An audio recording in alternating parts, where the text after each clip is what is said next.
First of all আলহামদুলিল্লাহ যে সিরিজটা উইন হতে পারছি। আজকে খেলাটা অনেক ইম্পর্টেন্ট ছিল আমাদের জন্য। তো সেভাবে আমরা গেম প্ল্যানিং করেছিলাম, একটা ভালো শুরু খুব দরকার ছিল আমাদের।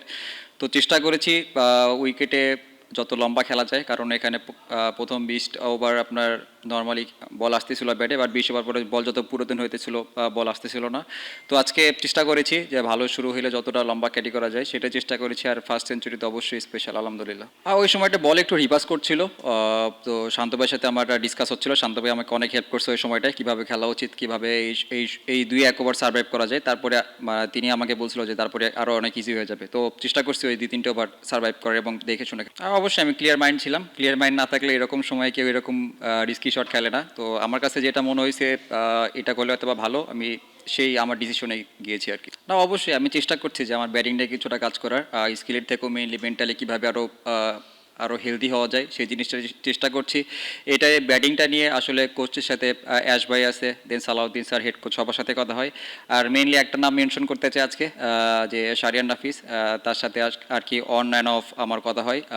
তিনি আমাকে অনেক ভালোভাবে মোটিভেট করে। তো থ্যাংক ইউ সবাইকে। আসলে আমি এরকমভাবে কখনো চিন্তা করি না। যখন ব্যাটিং চাই মাইন্ডসেট আমার সবসময় পজিটিভ থাকে। আমার রেঞ্জে যেটা থাকে আমি সেটা সবসময় ট্রাই করি যে বাউন্ডারির জন্য যাওয়া। এইরকম চিন্তা করি না কখন। আপনি অ্যাজ এ ওপেনার হিসেবে দেখেন, ওইখানে কিন্তু সিঙ্গেল রান নেওয়ার অপশনটা কম। তো বাউন্ডারির দিকে অবশ্যই চেষ্টা থাকে যে ব্যাট বল যখনই পাবো, আমার রেঞ্জের ভিতরে যখনই পাবো, সেটা অবশ্যই বাউন্ডারির জন্য খেলার। আসলে দেখেন, একটু আগে আমি যেটা বললাম যে আফটার 20 ওভার্স বলটা কিছুটা ধরে আসছিল, গ্রিপ করতেছিল এবং রিভার্স করছিল। তো ওই সময়টায় শান্ত ভাই উইকেটে ছিল। শান্ত ভাইয়ের সাথে ডিসকাস করে তিনি আমাকে বলেছিলেন যে এই সময়টা একটু আমাদের অনেক ইম্পর্টেন্ট আমাদের জন্য, কারণ ওই সময় যদি নতুন কোনো ব্যাটসম্যান আসতো তার জন্য আরও বেশি ডিফিকাল্ট হইতো। এই জন্য সেট ব্যাটসম্যানটা থাকাটা খুব দরকার ছিল ওখানে। তো এই জন্য আমরা রানের জন্য তাকাইনি, যতটা লং করা যায় খেলাটা এটা চেষ্টা।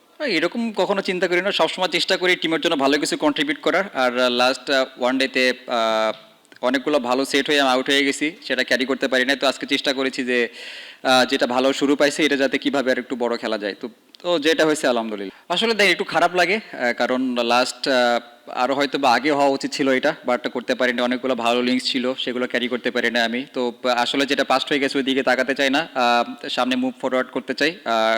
যে ভালোটা হইতেছে এখন বা যেরকম শেপে আছি আমি চেষ্টা করবো এটা যত ভালো সময়টা যত লং ক্যারি করা যায়। আসলে দেখেন, আমি এত লম্বা এত দূর তাকাতে চাই না, আমি সবসময় প্রেজেন্টে থাকতে পছন্দ করি।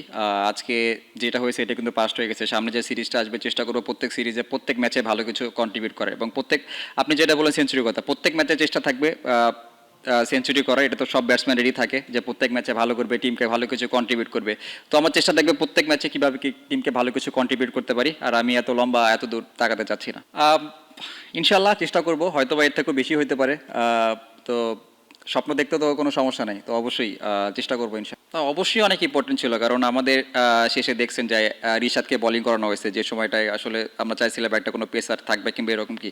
আর ওই সময়টা যদি একটা বাউন্ডারি লিক হয়ে যেত তাহলে খেলাটা আরও টাইট হয়ে যেত। তো ফিস ভাই যে ওয়ার্ল্ড ক্লাস বলার, সেটাই প্রমাণ করেছে উনি। তো তার থেকে আমরা এরকম কিছু আশা করি।